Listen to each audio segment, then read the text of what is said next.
All right, good people. This is Marsha Kerr Talley, and today is Candid Conversations with Marsha.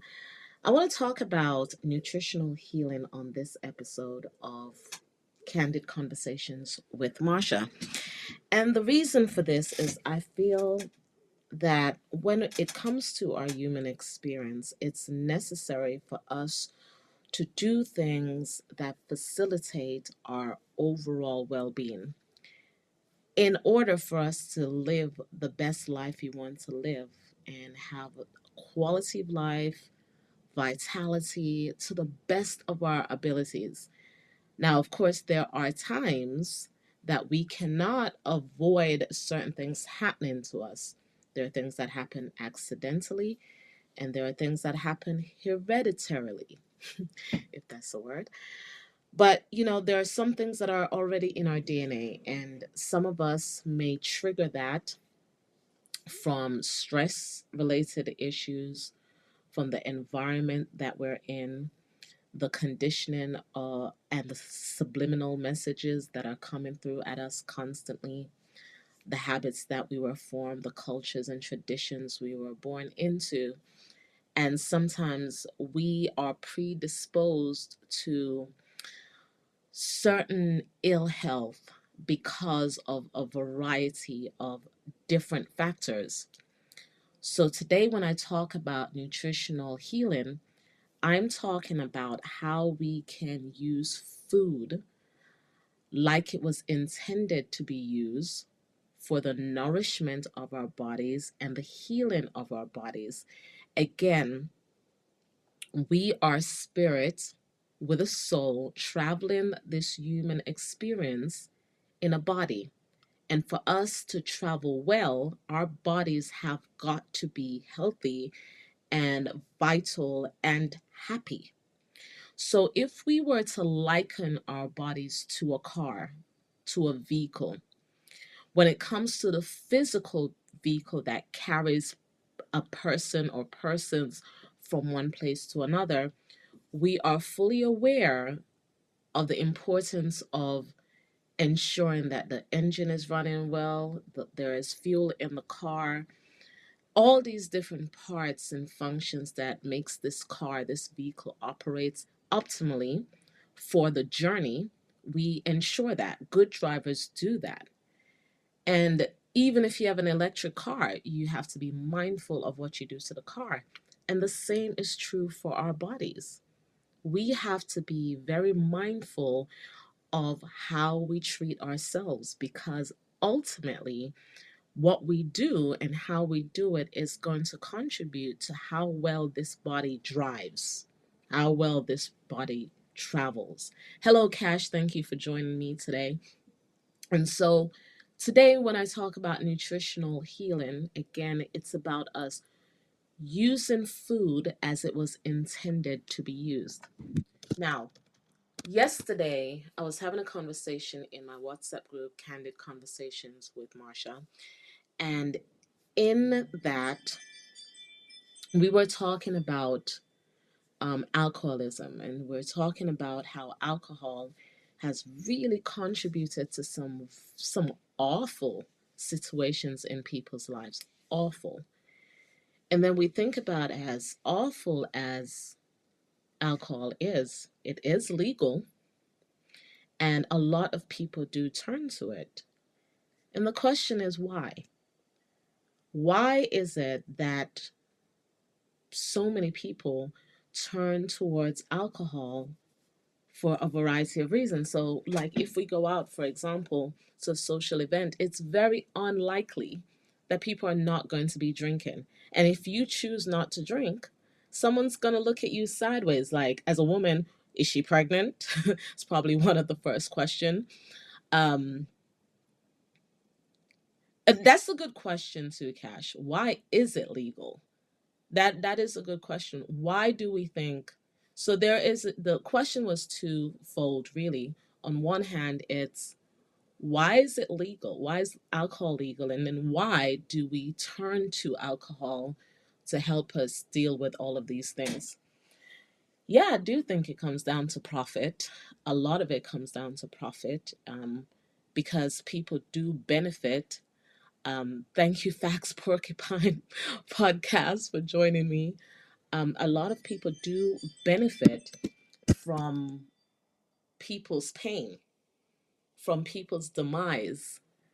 That's why there are lots of scammers out there. There are people who are ready and willing just to pounce on someone else. So when we talk about, yeah, profit for someone's demise, for someone's pain, for someone's trauma, even the business of healing has become a very uh, business profited industry. Everyone is now in the industry. Not everyone, I say everyone loosely, but some people are in the industry of healing because it is profitable.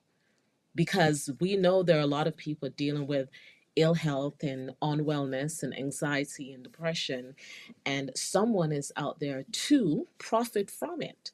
So that is a very good point, that it's about profit. So then the second question is, why do we turn to substances that we know are harmful? Alcohol is one of them, but then we have other mind altering substances as well, including food. And someone mentioned in the group yesterday that some of us are addicted to we're emotionally addicted to other people, always seeking out validation from other people. That's why some of us are really addicted to social media, because we are sitting up there very much addicted, emotionally driven, and we want that hit. So why, that's the second part of the question. Why are we turning to these things? Um, right, definitely. When you look across any industry, so Cash said, I mean, look at the podcast live, Podbean livecast, because I'm streaming through Podbean right now. But healing is an industry. It is an industry, and people are profiting from it. Um, and it's very interesting because right now I am in a space where I do this for free. Everything I do, when I take time out of my day to do a podcast, or even with my emotional wellness program, I'm doing it for free at the moment. And of course, I'd love to get paid for it, but it's actually what I feel very passionate about. I feel very passionate about the subjects I talk about.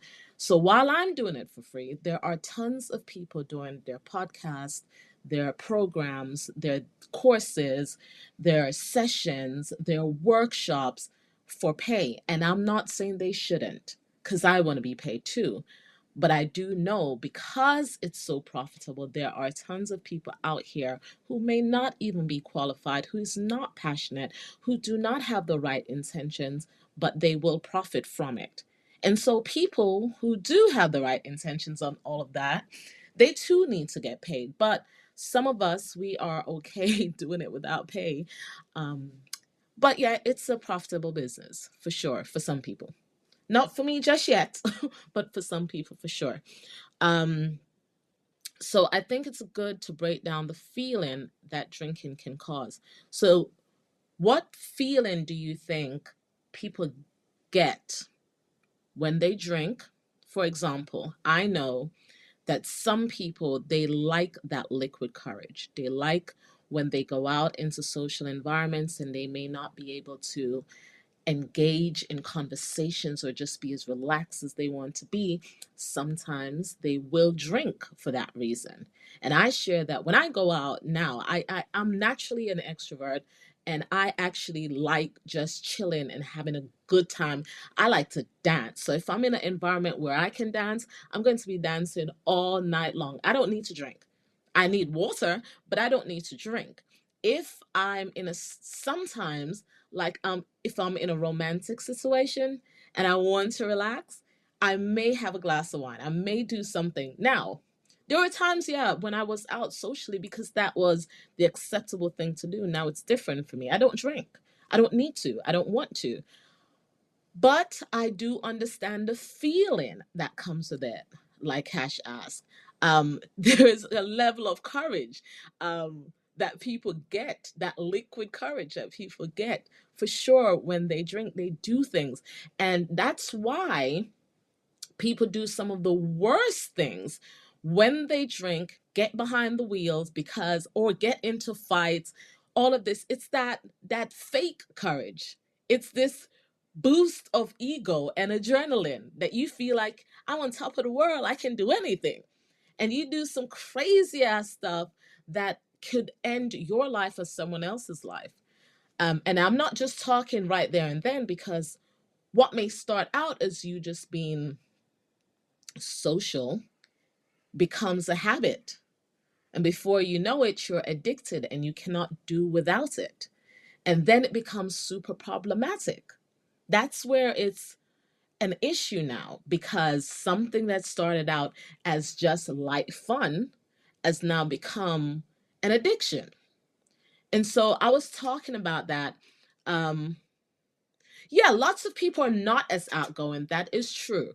That lots of people are not as outgoing. But see, even though we talk about the feeling alcohol or any any mind altering drug may cause, that feeling of the ego, the courage, the euphoria, the whatever not, we also have to think about the core.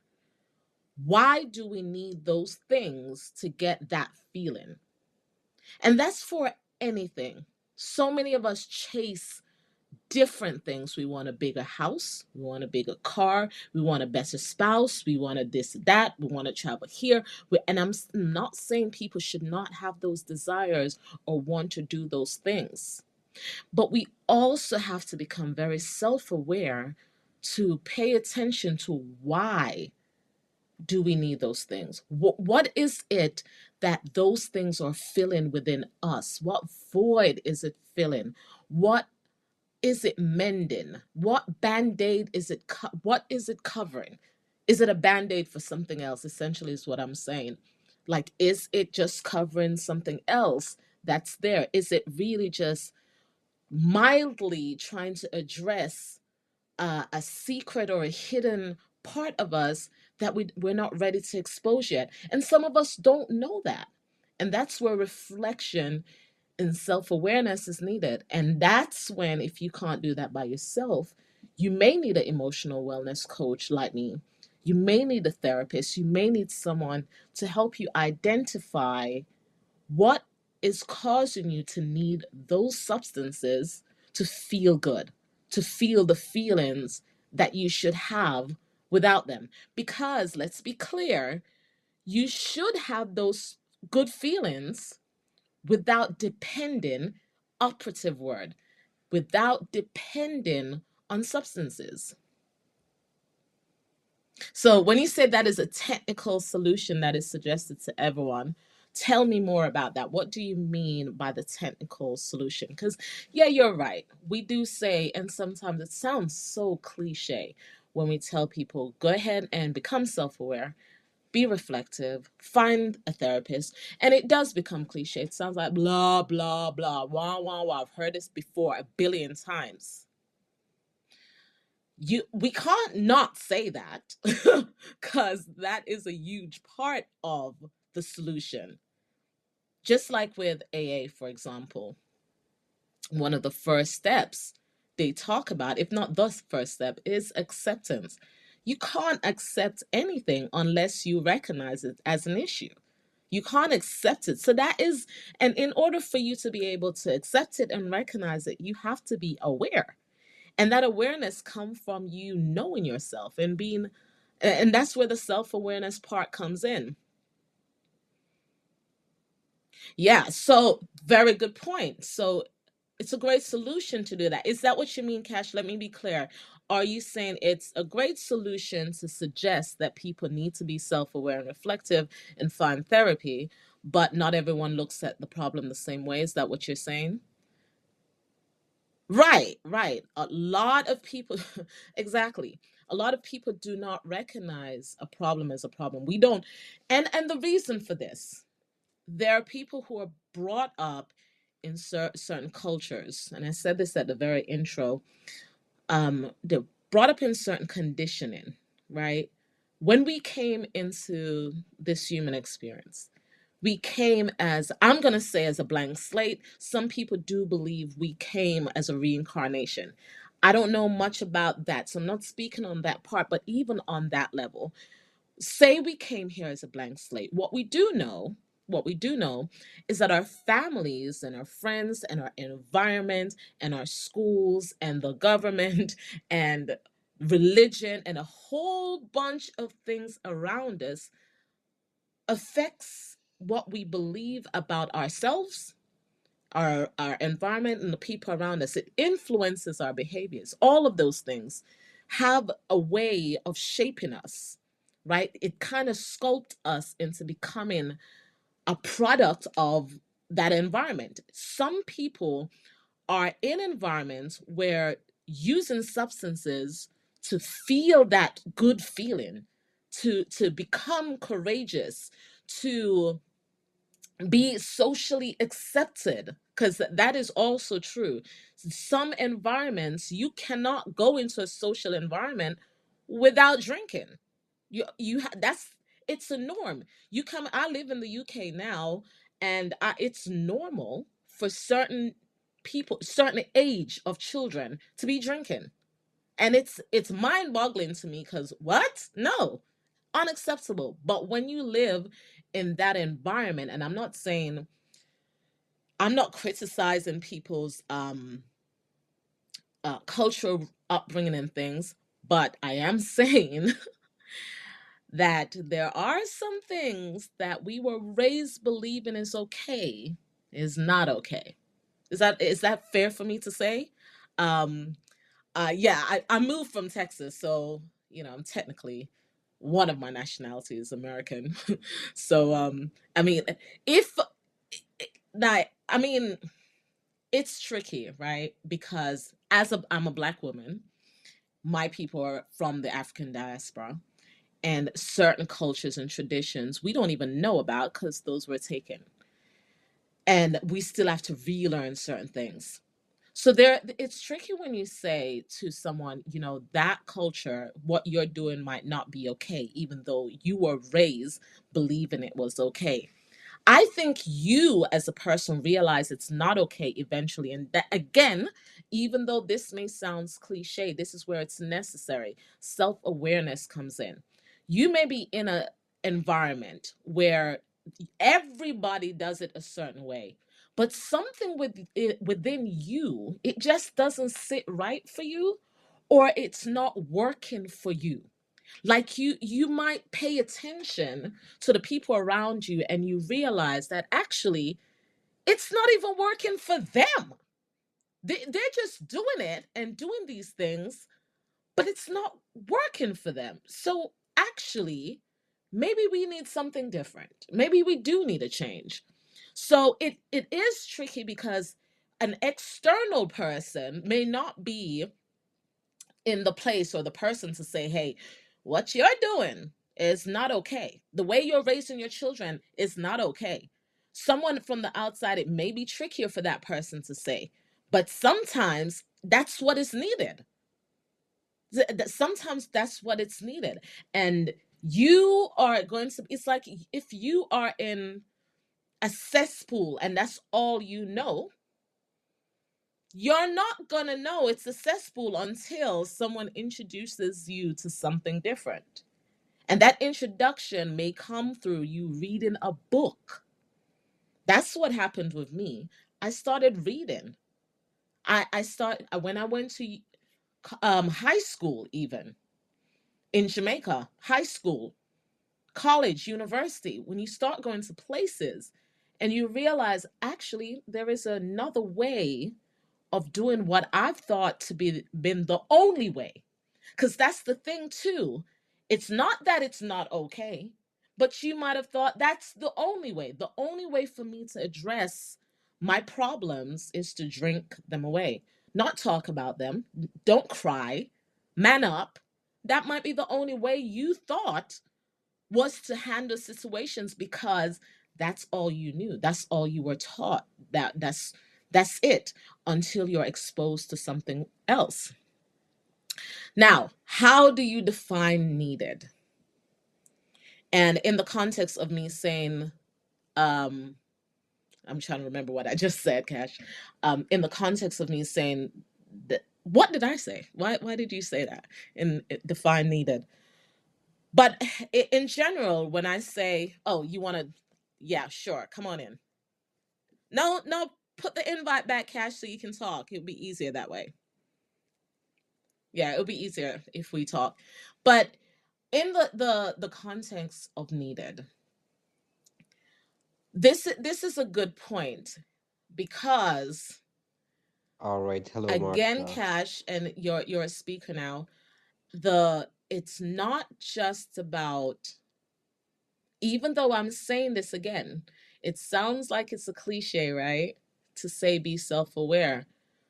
But who else can tell you what you need than you? Go Yeah, ahead, yeah, Cash. exactly. Hey, how are you doing? I'm sorry to barge in like this. I just wanted to Before you remind even you get what you started, tell said. me who you are, where you calling from, all of that. Well, my name is Cash. Of course, you know that much. I'm 30 and I live in Iran. I'm a photographer, content media creator, and that's it. Cool, cool, cool. All right, do tell. So we're talk. Tell me your thoughts so far.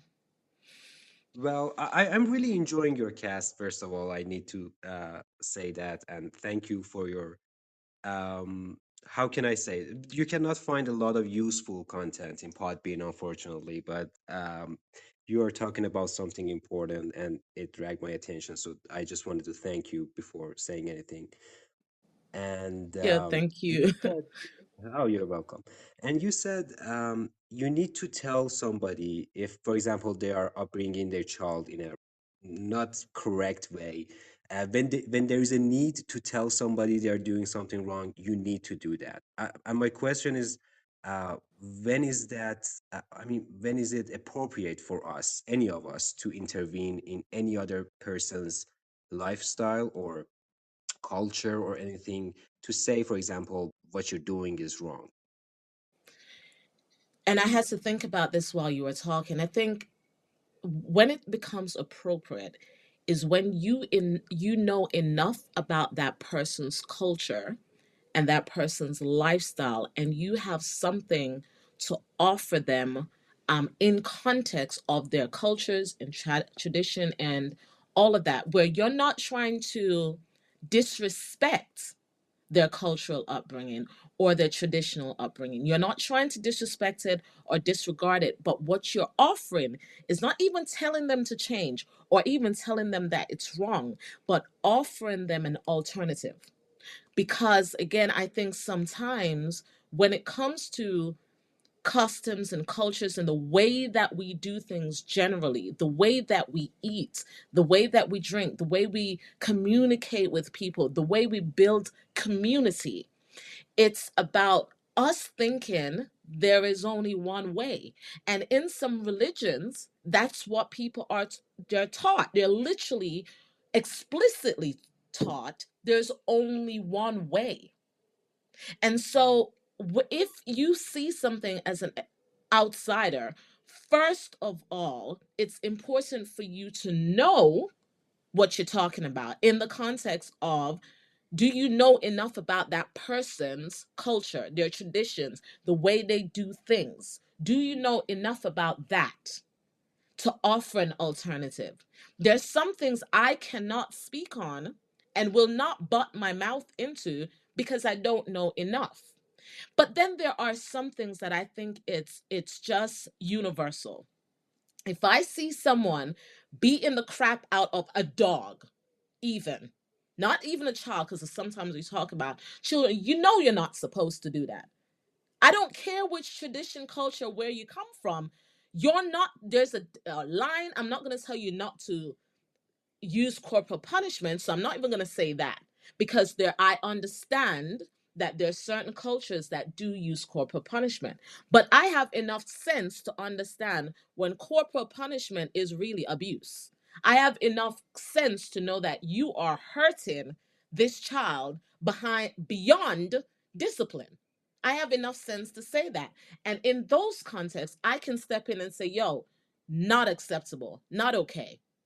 Even if you're doing it to an animal, not okay, unacceptable. But then there are certain other things. If I'm watching a Nigerian eat certain foods, for example, with their hands, and doing their things. There's no way on this planet I can go in and tell them to use a fork because I don't know enough about Nigerian the way I've watched it on TV, and TV don't give us all the knowledge. I have Nigerian friends, but that doesn't mean that I know everything about how Nigerians do things. So there, I think it's important. Oh no, let me see if I can unmute you. Oh, thank you very much. Please Are you continue. unmuted? Yeah, there you are. I can unmute you. So um I think it takes a lot of again self-awareness, but you need to have enough information, and it does depend on the context. Does that make sense? Yeah, absolutely. I understand what you mean. And we're talking about consuming alcohol, which, of course, we know scientifically that can hurt you these days. Yep. Yeah, I totally get it. As a person who, was raised in Iran and saw a lot of weird stuff going on here as, sold to us as culture or as a religion or stuff like that. I totally understand that. um, so yeah, my question is answered. Thank you very much.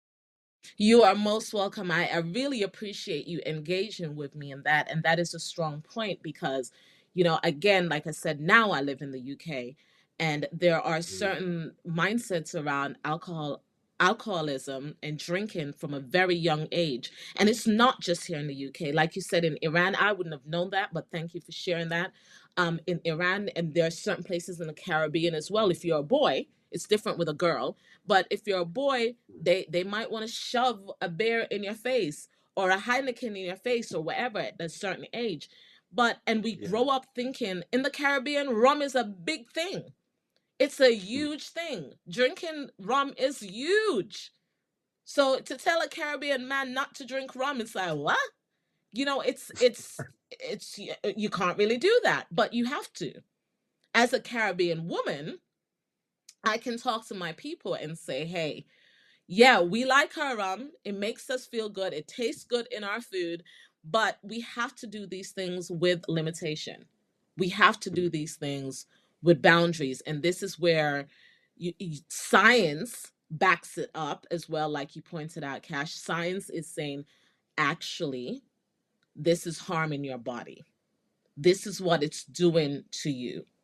So, this book that do you want me to mute you again, Cash, or are you good? it's okay. Whatever you decide, because it's your Yeah, show, of course. you can I stay have there. nothing If more you to say. Thank you very much. Okay, I appreciate you. Um but yeah, so I'm reading a book called Prescription for Nutritional Healing. It's the 5th edition. And it's a practical A to Z reference to drug-free remedies using vitamins, mineral herbs, and foods. And it's by Phyllis A. Balch, CNC. And it says America's number one guide to natural health. The book itself is a thick book. I One of my Muslim friends had shared this with me a few years ago when I developed stress related hypertension, high blood pressure. And at that time, I mean, I worked out. I still work out often. I ate well. I was very active, but I was stressed out. Stressed. I talk about what stress can do to the body often because I've experienced it. Along with the stress, it's in my DNA to be susceptible to high blood pressure because it's there. It's already in my bloodline. So it's in my opinion, it's like I switched on the switch that was already in my DNA, and it's taken me a lot of discipline, new habits, remembering some old habits that were good habits to help me switch that switch off if I can, or at least manage it where it is. So this book has a ton of stuff, and it's not sponsored. I don't know these people, but I've had this book for years, and I do want to point out this, because some of us we have resources to tell us that what we're doing is not working for us. For one, our bodies have already confirmed it. Something is going on within us. Our spirit is not, it's not sitting well with us. So something with that within us, and you know it's not working for you because there is some type of unwellness or dis-ease. And by dis-ease, I mean there is anxiety, there is stress, there is, you can't sleep well, you, the weight, the this, the that, there's something not really working in alignment. Something is off. And it's not always physical, because sometimes we just look at people's bodies and we say, oh, they look healthy. But that's like looking at the exterior of a house and assuming it's clean on the inside. And I've watched enough of these hoarder shows to know that the outside of someone's house could be okay, but inside is a hot mess. So you can't just look at someone's physical appearance and make assumptions. You as a person cannot look at your physical appearance in the mirror and say you're okay. That's not how you judge health. You judge your health based on different layers of who you are, your mind, your speech. Sometimes you feel yourself slurring at the speech. You're slower at responding. Your brain is foggy. That's coming from somewhere. Oh, the title is nutritional healing. Nutritional healing. And Yeah, I I got really it. need to put that Thank on you. something. Thank you very much. um I'm still learning how to do that part. But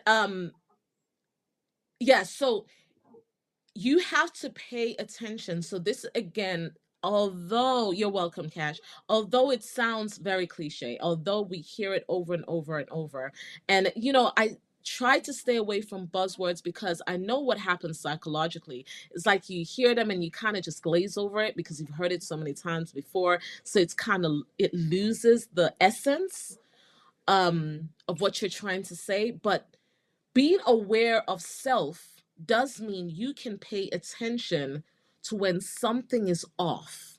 Something in you is off, and your body might just look all right.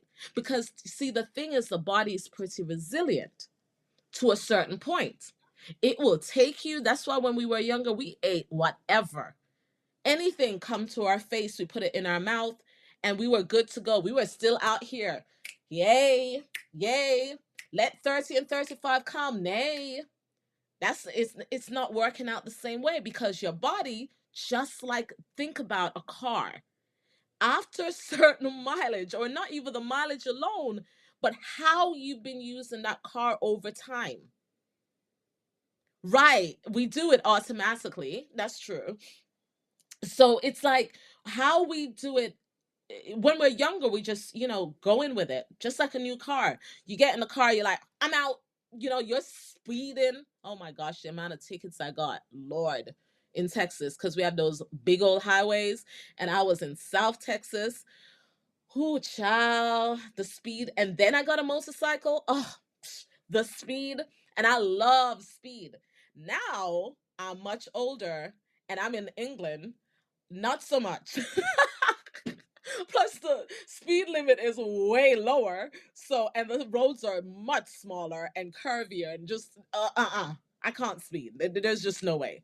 Yeah. Yeah. So, the need for speed, yes. When you're younger too, though, we do that, but we have to set boundaries. And sometimes it's not until a crisis happens that we realize how important it is to slow down. And I'm not just talking about the car, I'm talking about how we live our lives. Slow down and get back to basics. So, in the beginning, you might just be driving that thing. But how you drive the car, not even how long you've had the car or even how many miles you have on the car. I have a Toyota Camry in Texas. And that car, you would never know that was a 2012, just because of the maintenance that I did on the car over the years, um, and how I drove the car over the years. You'd never know. And then the exterior looks amazing still. I always kept it in the garage, so it looks amazing. Fast forward, I have an electric car. Um, and it's outside most of the time now. So they're different. They look different. This one's already been scratched because the parking lot here, I couldn't even fit the car. The car, I didn't know how to drive the car out of the car park, like the parking lot. It was an underground parking lot. And I'm telling you, everything here in the UK is way smaller than I'm used to in Texas. So it was so, oh, so that car has already been scratched. Um, I drive a car for 1994, but it looks like it has been there since the dawn of time. It's how you maintain the car. It's how you maintain it. The maintenance is everything, and how you drive it. So then bringing it back to our bodies, how we treat our bodies, how we maintain our bodies. Again, our bodies is our vehicle. This is the vehicle that's transporting our spirit with a soul in this human experience. So think about this as a road trip. The road trip is called the human experience. And we, our true selves, who is the spirit with a soul, is in this body that has to take us on this journey. How we treat our bodies is going to dictate the quality of the ride and how long we can ride for. Now, I'm not talking about those things that happen because some people like to use that, but I could walk out in the street and yes, accidents do happen. Things happen, anomalies happen, things happen that we do not expect. That's not what I'm talking about.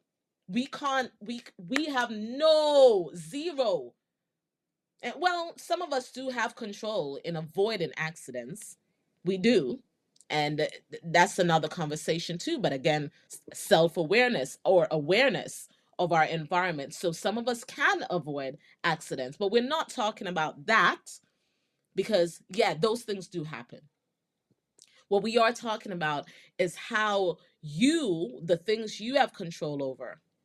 Some of you can't control that you have some things in your DNA already. You can't control that things are hereditary, that your parents had it and now it's passed on to you. There's certain things in my blood I have no control over. None. I was born with it.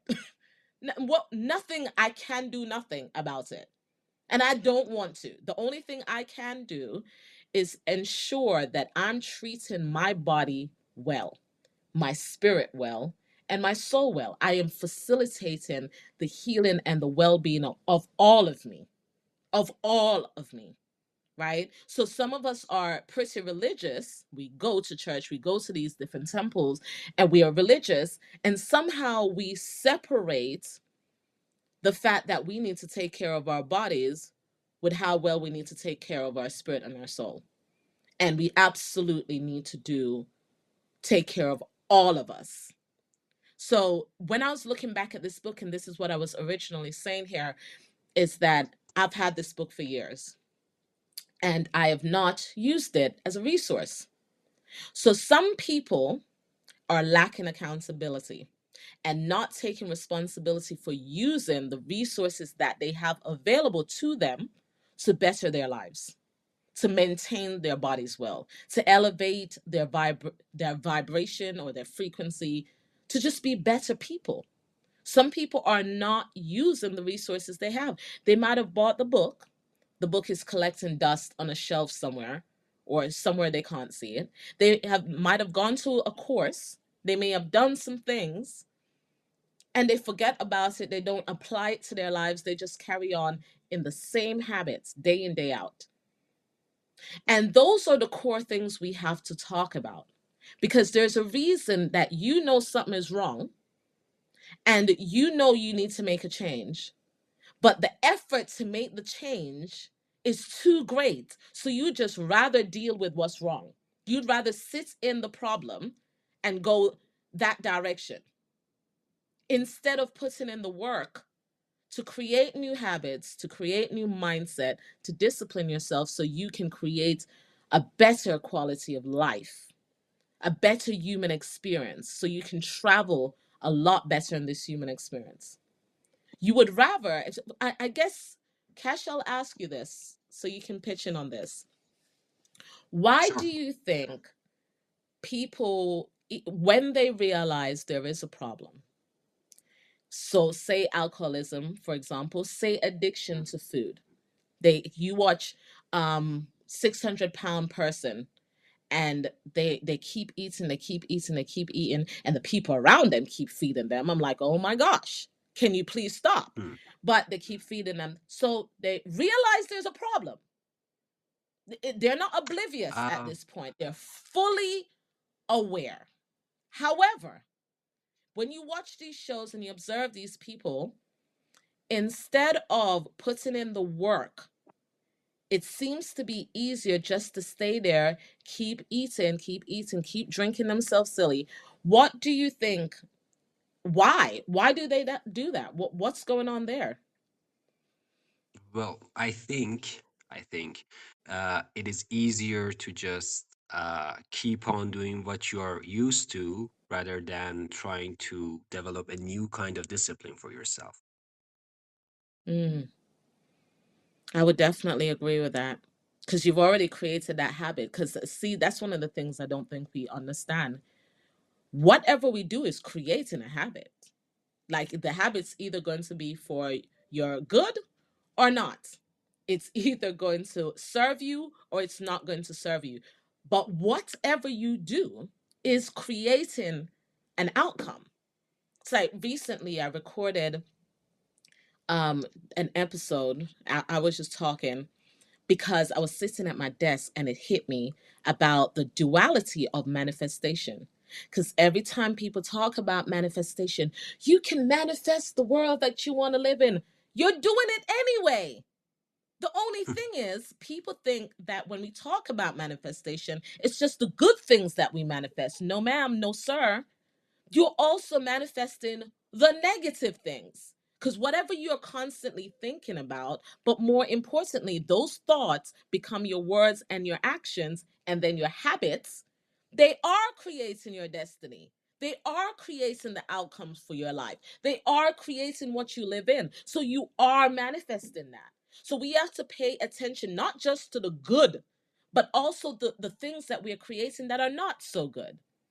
But it is definitely a lot easier for you to continue in the path of that habit that you've already formed.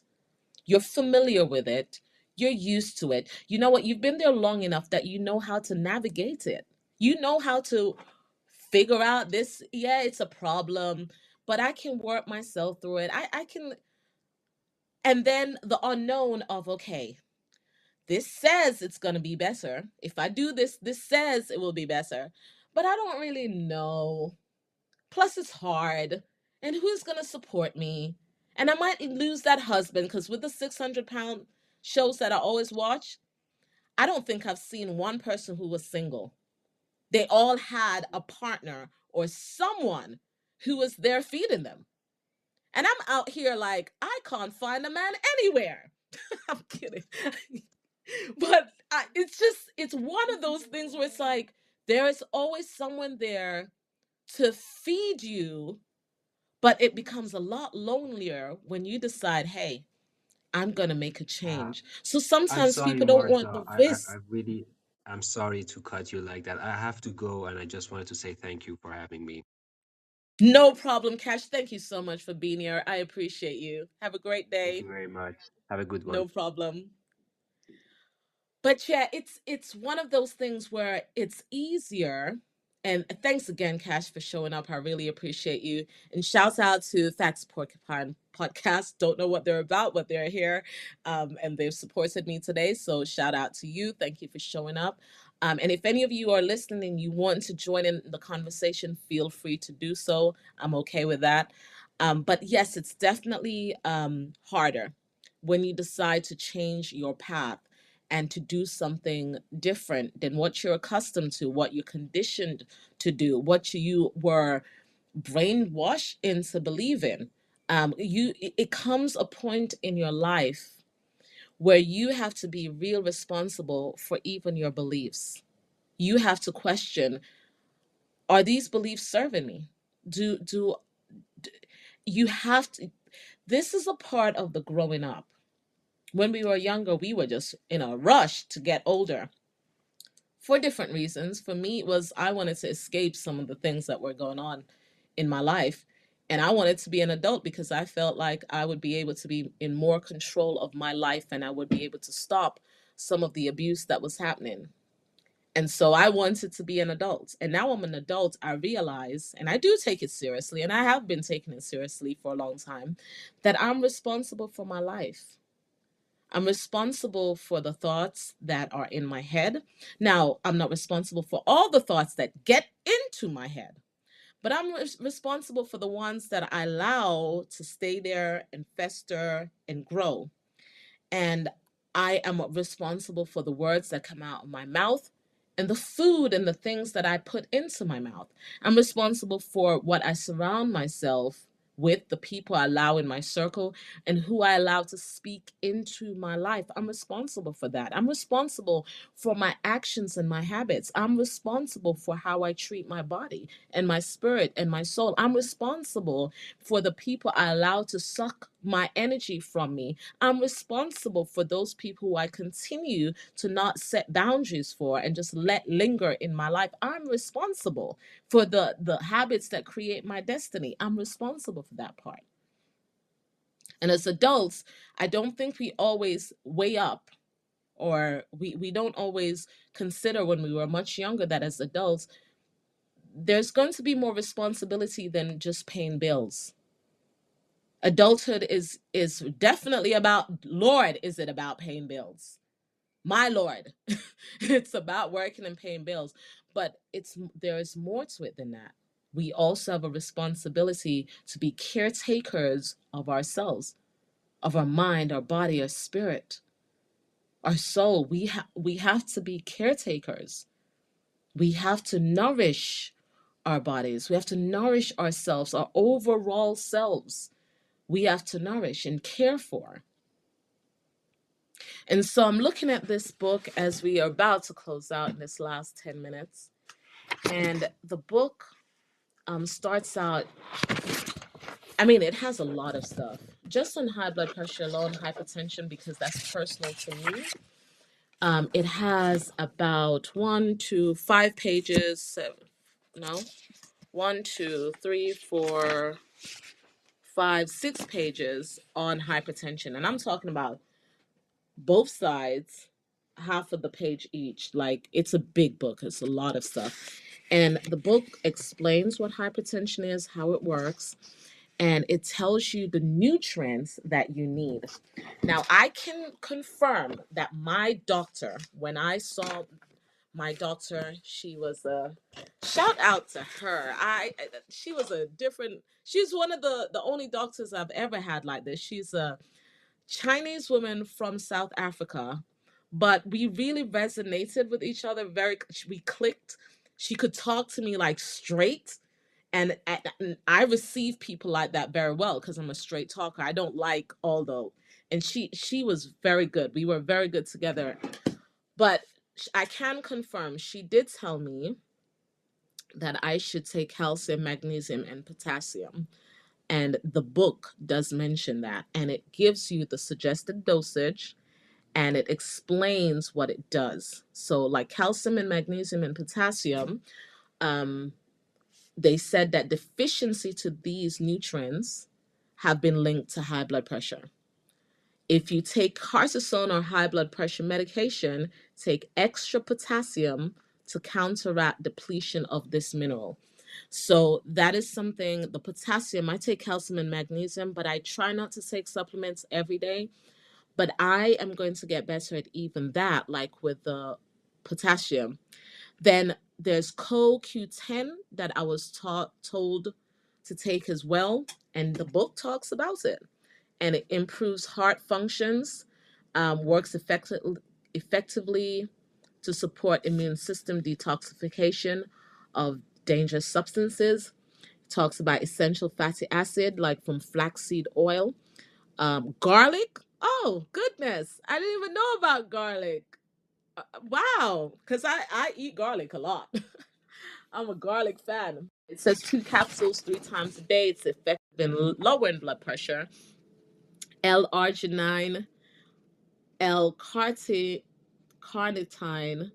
and some other things, selenium, vitamin E, and then it goes into, so those were the essential nutrients that if you have high blood pressure that you should be taking. Then it goes into very important ones like vitamin C with bioflavonoids, and then important ones as well and helpful ones it goes into. And it gives you some herbs like cayenne and chamomile that you should be taking. Also tells you what recommendations that you should avoid. So you should be eating plenty of fruits, vegetables. But one of the things I didn't realize that I should avoid is avocado. And interestingly enough, I didn't know that, but interestingly enough, I stopped liking avocado a while ago. Your body is interesting, you know. Like I literally stopped liking avocado and I loved it. In Jamaica, we call it pear. They're kind of different, but I loved pear. But it says that avocado is one of the ones that I should avoid. It says avoid all animal fats, bacon, beef, chicken liver, corned beef, dairy products, gravies, pork, sausage, and smoked or processed meats are prohibited. Oh my. So those are things like I don't eat a lot of those, but I have eaten those. And I do think all things in moderations, but this is saying prohibited. If you are serious about changing your lifestyle, and especially if you're like me and you're wanting not to take medication or to reduce medication, of course, you do that with the consultation of your physician. But there's some things that you just have to not eat or not do. Like you have to weigh up. Is it worth it? Is it worth it? Is that food or drink really worth it? Is that behavior really worth it? Is that person really, truly worth it? Are they really? Is it? So you have to weigh that up. And it says the only acceptable animal foods are boiled whitefish and skinless turkey or chicken, and these should be consumed in moderation only. So, although you don't have to be vegan, what it is saying you should be eating not processed food, not animal fats, and again, this is for people with hypertension specifically because this is personal to me. And that you should be getting your protein from vegetable sources, grains, legumes instead. And then avoid things like cheese and all of those. My goodness. So the another thing, fast for 3 to 5 days each month. It says periodic cleansing fast helps to detox the body. I do know that there's some health practitioners who dispute the benefits of fasting. I don't listen to those people. That's me personally, because I personally believe there are benefits to you not eating for a period of time. And I'm not saying you're not going to not eat forever. You're not starving yourself. You're giving your body a time to rest and reset. Like there are times you have to let the car sit down and you're not driving the car everywhere and you may have to clean the oil. It's that similar thing with your body. It's about the maintenance, and sometimes fasting is part of that maintenance of your body. So those people who talk negatively about fasting and they do suggest that the body doesn't require any extra detoxification because it does it naturally, well, it does it naturally, but like everything else in our bodies, we have to help it to do its job well. And because we can hurt it, we know that we can do things to hurt our bodies doing what it's supposed to do well, like when we drink alcohol in excess, when we eat processed food in excess, when we stress out in excess, when we allow certain people in our space that we shouldn't, when we spend in excess, when we buy in excess, when we do a host of things in excess, we know that hurts us from allowing our bodies to heal and do what it's supposed to do optimally. We can prevent our bodies from doing what it was supposed to do. So those people are, they talk bad about fasting, that's their business. I'm not listening to them. Um, it also mentions like how certain colors and certain music can help to lower your blood pressure. So music therapy and color therapy. Those are real things, and they do help. So everything isn't just about medication, but when we talk about nutritional healing, we're talking about what we are intentionally putting in our faces, in our ears, in our sight, to help heal our bodies, to help heal us from emotional traumas. That is usually the catalyst for why we do some of the things we do, from those past wounds, from, the challenges of life itself. Just being able to take on the different things that happen in life, we have to be able to be strong enough. And as I'm telling you this, I am convicted because I know there's some things I have to do better because I've slacked off on some of those things. And like Cash said earlier, there are, some people where just it's easier for us to stay in our habits, in what's familiar, and we stay in that place, and we it's uncomfortable to try something different, to try something new. It is. I understand that 100%, but it's completely necessary. It's completely needed. So if you have books and resources around you to help you make better decisions, if you have people around you to help support you, please use them at this time. It's time for us to make a change. The spring is upon us, and it's time for new life. It's time for new life. So I'm Marsha Kerr Talley, and my goal through everything that I do, whether it's through the books that I've published, and I've published four, through my podcasts, and that those podcasts are here on Podbean and also on my website and on other podcast platforms, whether it's through speaking engagement, through teaching at a school, or wherever I am. My goal, including my emotional wellness program, is to help people who are ready to get over that hump. When you're used to life being a certain way and you think that's all life is, I'm here to help you to get over that hump and onto the other side, so you can see there is another side to all of this. That wasn't the only way. Pain and suffering and hurting and disappointment and neglect and abandonment is not the only way. Ill health, unwellness, disease, diseases are not the only way. There is another way. And so that is my goal. And in me doing that, in me giving myself, I'm also serving myself, because it's a reminder for me to care and maintain my body, my mind, my spirit, my soul, to take care of me overall. So everything that I share with you, please understand that I'm not exempt from what I'm saying.